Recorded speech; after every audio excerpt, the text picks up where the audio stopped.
ನಮಸ್ಕಾರ, ಇದು ನಮ್ಮ ಬೆಂಗಳೂರು. ನಾನು ನವಿತಾ ಜೈನ್. ಈಗ ಹೆಡ್ಲೈನ್ಸ್.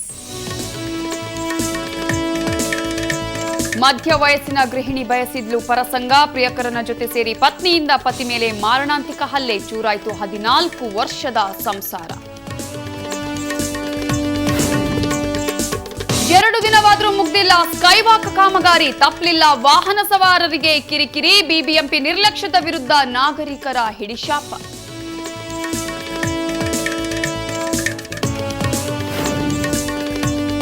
ಬೆಂಗಳೂರು ಗ್ರಾಮೀಣ ಪೊಲೀಸರ ಭರ್ಜರಿ ಬೇಟೆ. ವಿವಿಧ ಪ್ರಕರಣಗಳಲ್ಲಿ ಭಾಗಿಯಾಗಿದ್ದ 380 ಮಂದಿ ಅರೆಸ್ಟ್. 11 ಕೋಟಿಗೂ ಅಧಿಕ ಮೌಲ್ಯದ ಚಿನ್ನಾಭರಣ, ವಾಹನಗಳ ವಶ. ಬೆಂಗಳೂರಲ್ಲಿ ಜೋರಾಯಿತು ಎಲೆಕ್ಷನ್ ಪ್ರವಾರ.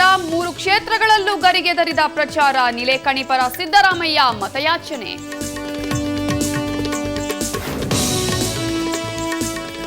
ರಾಗಿಣಿ ಐಪಿಎಸ್ ಸಿನಿಮಾದಲ್ಲಿ ಐಟಂ ಸಾಂಗ್. ಸಂದೇಶ ಕೊಡುವ ಚಿತ್ರಕ್ಕೆ ಬೇಕಿತ್ತ ಗ್ಲಾಮರ್. ತುಪ್ಪದ ಹುಡುಗಿ ಚಿತ್ರದ ಹಾಡಿಗೆ ಭಾರೀ ಆಕ್ಷೇಪ.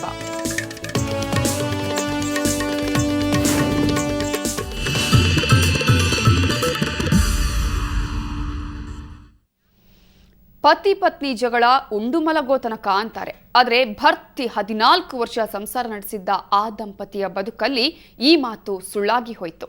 ಯಾಕಂದ್ರೆ ಅವರಿಬ್ಬರ ಸಂಸಾರದಲ್ಲಿ ಅವನು ಅನ್ನೋ ಪಾತ್ರವೂ ಇತ್ತು. ಇನ್ನು ಕೇಳಬೇಕಾ ಆ ಸಂಸಾರದ ಗತಿ?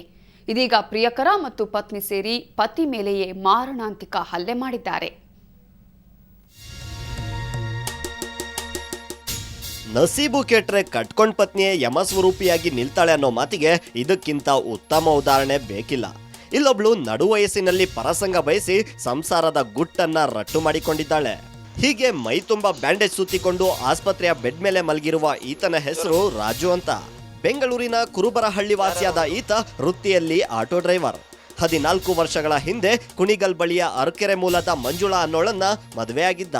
ಪತಿ ಮೇಲೆ ಸಣ್ಣ ಪುಟ್ಟದಕ್ಕೂ ಜಗಳ ತೆಗಿತಿದ್ದ ಮಂಜುಳಾ ಶನಿವಾರ ಗಂಡನನ್ನ ಅಪ್ಪನ ಮನೆಗೆ ಕರೆಸ್ಕೊಂಡು ಪ್ರಿಯಕರನ ಜೊತೆ ಸೇರಿ ಮಾರಣಾಂತಿಕ ಹಲ್ಲೆ ಮಾಡಿದ್ದಾಳೆ. ಏನಾಯ್ತು ಸರ್? ಆಕ್ಚುಲಿ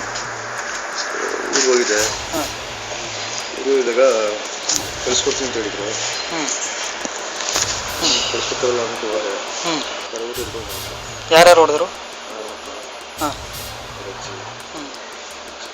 ಯಾರು? ನಾರಾಯಣಪ್ಪ ಸೋದರ ಮಾವ.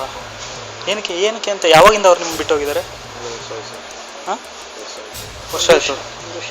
ಫಸ್ಟಿಂದ ನಿಮ್ಮ ಹತ್ರ ಬಂದೇ ಇಲ್ಲ ಅವರು? ಅವ್ರ ಹೆಸರು ಮಂಜುಳಾ ಅಂತ. ಶನಿವಾರ ಕರೆಯಕ್ಕೆ ಹೋಯ್ತು 7-8 ಗಂಟೆಲಿ.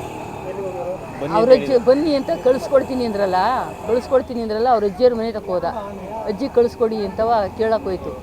ಕಳಿಸ್ಕೊಡಕ್ಕೆ ಹೋಗು ಅಂತ ಅಂದಮೇಲೆ ಒಳಗಡಿಕೆ ಕರ್ಕೊಂಡೋಗಿ ಕಣ್ಣಿಗೇನೋ ಪುಡಿ ಏನೋ ಎರಚಿಬಿಟ್ಟು ಅವನಿಗೆ ಕಣ್ಣು ಕಾಡ್ದಂಗೆ ಮಾಡಿಬಿಟ್ಟು ಅವಾಗ ಚೆಂದಾಗೆ ಮುಚ್ಚಲಿ ಚೆಂದಾಗಿ ಹೊಡೆದ್ಬಿಟ್ಟು ಬಿಸಾಕವ್ರೆ. ಕಳೆದ ವರ್ಷದವರೆಗೂ ಸಂಸಾರದಲ್ಲಿ ಎಲ್ಲವೂ ಸರಿ ಇತ್ತು. ಆದ್ರೆ ಕಳೆದ ವರ್ಷ ಮಂಜುಳಾ ತವರಿಗೆ ಹೋಗಿ ಅಲ್ಲೇ ಉಳಿದುಕೊಂಡ್ರು. ಈ ವೇಳೆ ಸೋದರ ಮಾವ ನಾರಾಯಣಗೌಡ ಎಂಬುವರ ಜೊತೆ ಮಂಜುಳಾ ಸ್ನೇಹ ಬೆಳೆಸಿಕೊಂಡಿದ್ದಳು ಎಂದು ಸಂಬಂಧಿಕರು ಆರೋಪಿಸಿದ್ದಾರೆ. ಕುಣಿಗಲ್ಲು ಅವ್ರಿಗೆ ಕರೆಸಿ 2 ದಿವಸ ಇಟ್ಕೊಂಡು ಅವನಿಗೆ ಭಾರಿ ಹೊಡೆದು ತುಂಬ ಗಲಾಟೆ ಮಾಡಿ ತುಂಬ ನೋವು ಕೊಟ್ಟಿದ್ದಾರೆ. ಸರಿ ಮೆಡಿಕಲ್ಲು ಮಾಡ್ಸೋಕೆ ಹೋದಾಗ ಮೆಡಿಕಲ್ಲು ಇವನೇನು ಮಾಡಿದ್ದಾನೆ, ಮಾಡೋಕ್ಕಾಗಿಲ್ಲ, ನೋವು ತಡಿನಾರ್ದೆ ಹೋಗಿ ಮಲಗಿದ್ದಾನೆ. ಸರಿ, ಇವನು ನಾರಾಯಣಗೌಡ ಏನು ಮಾಡಿದ್ದಾನೆ, ಅವರು ಮತ್ತು ಅವ್ರ ಸಂಬಂಧಿಕರೆಲ್ಲ ಕರೆಸ್ಬಿಟ್ಟು ಅವ್ನು ಹೆಂಡ್ತಿಯೆಲ್ಲ ಕರೆಸಿ ನಾನು ಬರ್ತೀನಿ ಬಾ ಅಂತ ಹೇಳ್ಬಿಟ್ಟು ಕರ್ಕೊಂಡು ಹೋಗ್ಬಿಟ್ಟು ಈಗ ಮೊನ್ನೆ ಕರ್ಕೊಂಡು ಮನೆಗೆ ಕಳಿಸ್ತೀನಿ ಬರ್ತೀನಿ ಅಂತ ಹೇಳ್ಬಿಟ್ಟು ಇವರೆಲ್ಲ ಸೇರಿ ಅಟೆಂಪ್ಟ್ ಮರ್ಡರ್ ಮಾಡೋಕ್ಕೆ ಶುರು ಮಾಡಿ ಸರ್ ಇವತ್ತು ಕಾಲು ಕೈ ಎಲ್ಸ ಮಾಡಿದ್ದಾರೆ. ಅಕ್ರಮ ಸಂಬಂಧ ಸರ್, ಅಕ್ರಮ ಸಂಬಂಧ. ಅವ್ರಿಗೂ ಭಾರಿ ಸಂಬಂಧ ಇದೆ. ಈ ನಾರಾಯಣಗೌಡಂಗೆ ಮತ್ತು ಆ ಮಂಜುಳಾನ್ಗೂ. ನಾರಾಯಣಗೌಡ ಅವರ ಮಾವ. ಇದೀಗ ಹಲ್ಲೆಗೊಳಗಾದ ರಾಜು ಆಸ್ಪತ್ರೆಯಲ್ಲಿ ಚಿಕಿತ್ಸೆ ಪಡೆಯುತ್ತಿದ್ದು ವಿಕ್ಟೋರಿಯಾ ಆಸ್ಪತ್ರೆಯ ಪೊಲೀಸ್ ಠಾಣೆಯಲ್ಲಿ ದೂರು ದಾಖಲಿಸಿದ್ದಾನೆ. ಒಟ್ನಲ್ಲಿ ದಂಪತಿ ಮಧ್ಯೆ ಯಾವ ವಿಚಾರವಾಗಿ ಬಿರುಕು ಬಂತೋ ಗೊತ್ತಿಲ್ಲ. ಆದ್ರೆ ಇಬ್ಬರ ಜಗಳದಲ್ಲಿ ಮಕ್ಕಳು ತಬ್ಬಲಿಯಾಗಿರೋದಂತೂ ದುರಂತವೇ ಸರಿ. ಬೆಂಗಳೂರಿನಿಂದ ಕ್ಯಾಮರಾಮನ್ ವೇದ ಜೊತೆ ಮಸೂದ್ ದೊಡ್ಡೆಬಾಗಿಲು, ಸುವರ್ಣ ನ್ಯೂಸ್. ಪಾರ್ಕಿಂಗ್ ಸ್ಥಳದಲ್ಲಿ ಸಂಭವಿಸಿದ ಆಕಸ್ಮಿಕ ಬೆಂಕಿಯಿಂದ 24 ಕ್ಯಾಬ್ಗಳು ಬೆಂಕಿಗೆ ಆಹುತಿಯಾಗಿರುವ ಘಟನೆ ಬೆಂಗಳೂರಿನ ಮಾರತಹಳ್ಳಿ ಬಳಿಯ ಕಾಗಸನಹಳ್ಳಿಯಲ್ಲಿ ನಡೆದಿದೆ. ಕಾಡುಬಿಸನಹಳ್ಳಿಯ 2ನೇ ಮುಖ್ಯ ರಸ್ತೆಯಲ್ಲಿರುವ ಬಯಲು ಪ್ರದೇಶದಲ್ಲಿ ಸುಮಾರು 200ಕ್ಕೂ ಹೆಚ್ಚು ಕ್ಯಾಬ್ ವಾಹನಗಳನ್ನು ನಿಲ್ಲಿಸಲಾಗಿತ್ತು.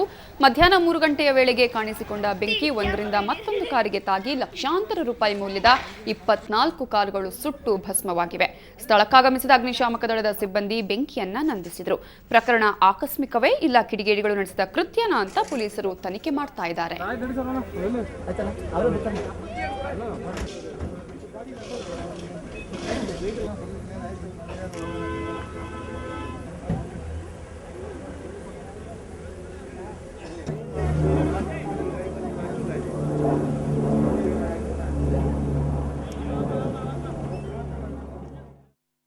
ಇಲ್ಲಿ ಒಣಗಿದ ಈ ಕಡೆ ಕಡ್ಡಿಗಳಿದೆ, ಆ ಕಡ್ಡಿಯಿಂದ ಸ್ವಲ್ಪ ಸ್ಪ್ರೆಡ್ ಆಗಿಬಿಟ್ಟು ಬೆಂಕಿ ಆಗಿದೆ.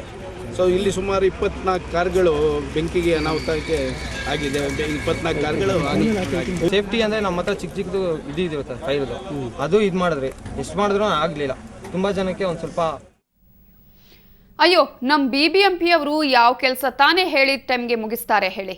2 ದಿನದಲ್ಲಿ ಮಾಡ್ತೀವಿ ಅಂದ್ರೆ 20 ದಿನ ಅಂತಾನೇ ಅರ್ಥ.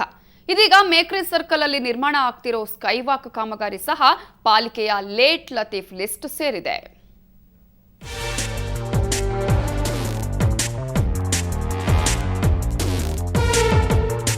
ನಗರದ ಮೇಕ್ರಿ ಸರ್ಕಲ್ನಲ್ಲಿ ವಾಹನ ದಟ್ಟಣೆ ನಿವಾರಣೆಗೆ ಸ್ಕೈವಾಕ್ ನಿರ್ಮಾಣ ಮಾಡ್ತಿರೋ ವಿಚಾರ ಕೇಳಿ ಪ್ರಯಾಣಿಕರೇನೋ ಫುಲ್ ಖುಷಿಯಾಗಿದ್ದಾರೆ.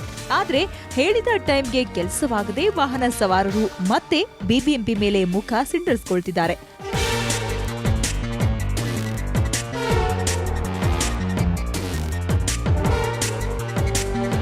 BBMP ಅಧಿಕಾರಿಗಳು ಕೇವಲ 2 ದಿನಗಳಲ್ಲಿಯೇ ಸ್ಕೈವಾಕ್ ನಿರ್ಮಾಣ ಮಾಡ್ತೀವಿ ಅಂತ ಹೇಳಿದ್ರು. ಆದ್ರೆ BBMPಯ ಆಮೆನಡಿಗೆಯಿಂದಾಗಿ ಪ್ರಯಾಣಿಕರಿಗೆ ಟ್ರಾಫಿಕ್ ಕಿರಿಕಿರಿ ಮತ್ತಷ್ಟು ಜಾಸ್ತಿಯಾಗಿದೆ. ಈಗ ಈ ಟ್ರಾಫಿಕ್ಕು ಮತ್ತು ಜನಸಂದಣಿ ಎಲ್ಲ ನೋಡ್ಕೊಂಡು ಭಾಳ ಕಷ್ಟ ಇದೆ. ಹೇಳೋದು ದೊಡ್ಡದು, ಮಾಡೋದು ಕಷ್ಟ ಇದೆ. ಹಾಗಾಗಿ ಹೇಳ್ಬಾರ್ದು, ಭರವಸೆ ಕೊಡಬಾರ್ದು. ಹೇಳಿದ ಮೇಲೆ ಮಾಡಲೇಬೇಕು. ಅದೆಷ್ಟೇ ಕಷ್ಟ ಆಗಲಿ. ಇವಾಗ ಏರ್ಪೋರ್ಟ್ ಗಾಡಿಗಳು ಎಷ್ಟು ಹೋಗುತ್ತೆ, ಈ ಬಸ್ಗಳು ಎಷ್ಟು ಬರುತ್ತೆ, ಟ್ರಾಫಿಕ್ ಎಷ್ಟು ಬರುತ್ತೆ, ಅದನ್ನೆಲ್ಲ ಕಂಟ್ರೋಲ್ ಮಾಡಿ ಒಂದು ದಿವಸದಲ್ಲಿ ಆಗೋದಿಲ್ಲ ಅಂತ ನಾನು ಹೇಳ್ತೀನಿ. ಇದು ಭಾಳ ಎಫೆಕ್ಟ್ ಆಯಿತು. ಇದು ಹಾಕಿರೋದ್ರಿಂದನೂ ಭಾಳ ಎಫೆಕ್ಟ್ ಆಯಿತು. ಜನಗಳಿಗೆ, ಟ್ರಾಫಿಕ್ಕಿಗೆ ತುಂಬ ಕಷ್ಟನೇ ಆಗ್ತಾಯಿದೆ. ಪಾದಾಚಾರಿಗಳ ಅನುಕೂಲಕ್ಕಾಗಿ 40 ಲಕ್ಷ ವೆಚ್ಚದಲ್ಲಿ ನಿನ್ನೆಯಿಂದ ಈ ಸ್ಕೈವಾಕ್ ನಿರ್ಮಾಣ ಮಾಡಲಾಗ್ತಿದೆ. ಪಾಲಿಕೆ ಅಧಿಕಾರಿಗಳು ಹೇಳಿದಂತೆ ಕಾಮಗಾರಿ ಇಂದಿಗೆ ಮುಕ್ತಾಯವಾಗಬೇಕಿತ್ತು. ಆದ್ರೆ ಲೆಕ್ಕಾಚಾರ ತಲೆಕೆಳಗಾಗಿದ್ದು ಕಾಮಗಾರಿ ಪೂರ್ಣಗೊಳ್ಳೋಕೆ ಕನಿಷ್ಠ ಇನ್ನೂ 3 ದಿನವಾದರೂ ಬೇಕು. ಇನ್ನು ಸ್ಕೈವಾಕ್ ಕಾಮಗಾರಿ ನಡೀತಾ ಇರುವ ಹಿನ್ನೆಲೆಯಲ್ಲಿ ಕಬ್ಬಿಣದ ಬಿಡಿ ಭಾಗಗಳು ರಸ್ತೆ ಮಧ್ಯೆ ಇಡಲಾಗಿದೆ. ಇದರಿಂದ ವಾಹನ ಸವಾರರಿಗೆ ಮತ್ತಷ್ಟು ತಲೆನೋವಾಗಿದೆ. ಇದು ಹಾಕಿದ್ದು ಒಳ್ಳೇದಾಯಿತು. ಏನಂದರೆ ತುಂಬ ವಯಸ್ಸಾದ 50 ವರ್ಷ 40 ವರ್ಷ ಆದರೂ ಹೋಗೋಕ್ಕಾಗಲ್ಲ. 15, 16, 20 ವರ್ಷ ಆದರೆ ಓಡಾಡ್ಕೊಂಡಿರ್ಬೋದು. ವಯಸ್ಸಾದರೆ ತುಂಬ ಕಷ್ಟ ಇದೆ ಅಷ್ಟೇ. ಟ್ರಾಫಿಕ್ ಸಿಕ್ಕಾಬಿಟ್ಟೆ ಜಾಮ್ ಆಗ್ತಾಯಿದೆ. ಜನಗಳು ಓಡಾಡೋಕ್ಕೆ ಕಷ್ಟ ಆಗ್ತದೆ ಪಬ್ಲಿಕಲ್ಲಿ. ಏನೋ ಇವತ್ತು ಮಾಡ್ತೀನಿ ಅಂತ ಒಪ್ಕೊಂಡಿದ್ದಾರೆ, ನಾಳೆ ನೋಡಬೇಕೇನು. ಒಟ್ಟಾರೆ ಪಾಲಿಕೆ ಅಧಿಕಾರಿಗಳ ನಿರ್ಲಕ್ಷ್ಯಕ್ಕೆ ಪ್ರಯಾಣಿಕರು ಪರದಾಡ್ತಾ ಇದ್ದಾರೆ. ಆದಷ್ಟು ಶೀಘ್ರ ಕಾಮಗಾರಿ ಪೂರ್ಣಗೊಳಿಸಬೇಕು ಅಂತ ಪ್ರಯಾಣಿಕರು ಒತ್ತಾಯಿಸ್ತಾ ಇದ್ದಾರೆ. ಬೆಂಗಳೂರಿನಿಂದ ಕ್ಯಾಮರಾಮನ್ ಪ್ರಕಾಶ್ ಜೊತೆ ನಂದಿನಿ, ಸುವರ್ಣ ನ್ಯೂಸ್. ಲೋಕಸಭಾ ಚುನಾವಣಾ ಕಾವು ಬೆಂಗಳೂರಲ್ಲಿ ದಿನೇ ದಿನೇ ರಂಗೇರ್ತಾ ಇದೆ. ಎಲ್ಲಾ ಪಕ್ಷಗಳ ಅಭ್ಯರ್ಥಿಗಳು ತಮ್ಮ ತಮ್ಮ ಕ್ಷೇತ್ರಗಳಲ್ಲಿ ಬಿರುಸಿನ ಪ್ರಚಾರ ನಡೆಸಿದರು. ಜೆಡಿಎಸ್ ಪಕ್ಷ ನಗರದ 3 ಕ್ಷೇತ್ರಗಳ ಅಭ್ಯರ್ಥಿಗಳಿಗೆ ಬಿ ಫಾರ್ಮ್ ನೀಡಿದರೆ ಆಪ್ ಅಭ್ಯರ್ಥಿಗಳು ಉಮೇದುವಾರಿಕೆ ಸಲ್ಲಿಸುವ ಮೂಲಕ ಅಧಿಕೃತವಾಗಿ ಕಣಕ್ಕಿಳಿದಿದ್ದಾರೆ.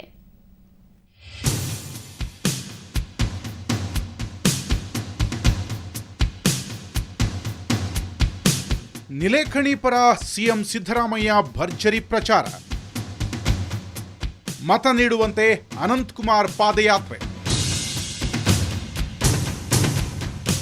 ಹೌದು, ಸಿಲಿಕಾನ್ ಸಿಟಿಯ 3 ಲೋಕಸಭಾ ಕ್ಷೇತ್ರಗಳಲ್ಲಿ ರಾಜಕೀಯ ಚಟುವಟಿಕೆಗಳು ಗರಿಗೆದರಿವೆ. ಬೆಂಗಳೂರು ದಕ್ಷಿಣ ಕ್ಷೇತ್ರದ ಕಾಂಗ್ರೆಸ್ ಅಭ್ಯರ್ಥಿ ನಂದನ್ ನಿಲೇಖಣಿ ಪರವಾಗಿ ಸಿಎಂ ಸಿದ್ದರಾಮಯ್ಯ ಇಂದು ಮತಯಾಚಿಸಿದರು. ಇದೇ ಕ್ಷೇತ್ರದ ಬಿಜೆಪಿ ಅಭ್ಯರ್ಥಿ ಅನಂತಕುಮಾರ್ ಬಸವನಗುಡಿ, ಡಿವಿಜಿ ರಸ್ತೆ, ಗಾಂಧಿ ಬಜಾರ್ಗಳಲ್ಲಿ ಪಾದಯಾತ್ರೆ ನಡೆಸಿ ಬಿಜೆಪಿಗೆ ಮತ ನೀಡುವಂತೆ ಜನರಲ್ಲಿ ಮನವಿ ಮಾಡಿದರು. ಕರ್ನಾಟಕದ ಬರಗಾಲದ ಬಗ್ಗೆ ಚರ್ಚೆ ಮಾಡ್ತಾ ಇದ್ದಾರೆ. ಸೌದಿ, ಸಿ ಪಾಟೀಲ್, ಮಾಲೆಮ್ಮ ಒಬ್ಬರ ಮೇಲೆ ಒಬ್ಬರು ಬಿದ್ದು ನೋಡ್ತಾರೆ. ಕರ್ನಾಟಕದ ಇತಿಹಾಸದಲ್ಲಿ ಯಾವ ಕಾಲದಲ್ಲೂ ಕೂಡ ಇವತ್ತು ನಮ್ಮ ಕಣ್ಮುಂದಿರೋದು ಒಂದೇ ಒಂದು ಗುರಿ, ಮೋದಿಯವ್ರನ್ನ ಪ್ರಧಾನಮಂತ್ರಿ ಮಾಡಲಿಕ್ಕೆ. ಈಗ ತಾನೇ ನೀವು ಬೆಂಗಳೂರಿನ ಈ ಕ್ಷೇತ್ರದಲ್ಲಿರುವಂಥ ಒಂದು ವಾತಾವರಣವನ್ನು ನೋಡ್ತಾ ಇದ್ದೀರಿ. ಮತದಾರರು ಉತ್ಸಾಹದಿಂದ ಉಮ್ಮಳಿಸಿ ಹೊರಗೆ ಬಂದು ಭಾರತೀಯ ಜನತಾ ಪಾರ್ಟಿಗೆ ಬೆಂಬಲವನ್ನು ಕೊಡ್ತಾ ಇದ್ದಾರೆ. ಇದೇ ವಾತಾವರಣ ಇಡೀ ಕರ್ನಾಟಕದಲ್ಲಿದೆ. ಜೆಡಿಎಸ್ ಅಭ್ಯರ್ಥಿಗಳಿಗೆ ಬಿ ಫಾರಂ, ನಾಮಪತ್ರ ಸಲ್ಲಿಸಿದ ಆಮ್ ಆದ್ಮಿಗಳು.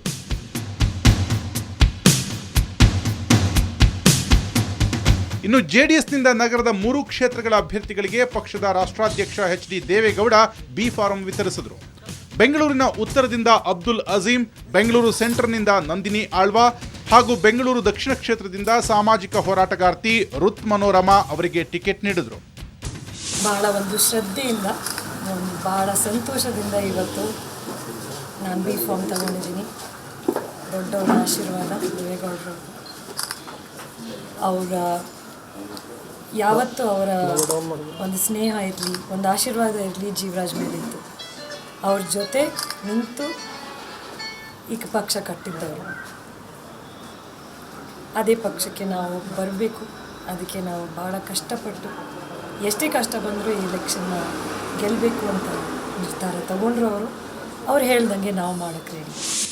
ಇನ್ನೊಂದೆಡೆ ಬೆಂಗಳೂರು ದಕ್ಷಿಣದಲ್ಲಿ ಆಮ್ ಆದ್ಮಿ ಪಕ್ಷದ ನೀನಾ ನಾಯ್ಕ್, ಬೆಂಗಳೂರು ಕೇಂದ್ರದಲ್ಲಿ ವಿ ಸುಬ್ರಹ್ಮಣ್ಯ ನಾಮಪತ್ರ ಸಲ್ಲಿಸಿದರು.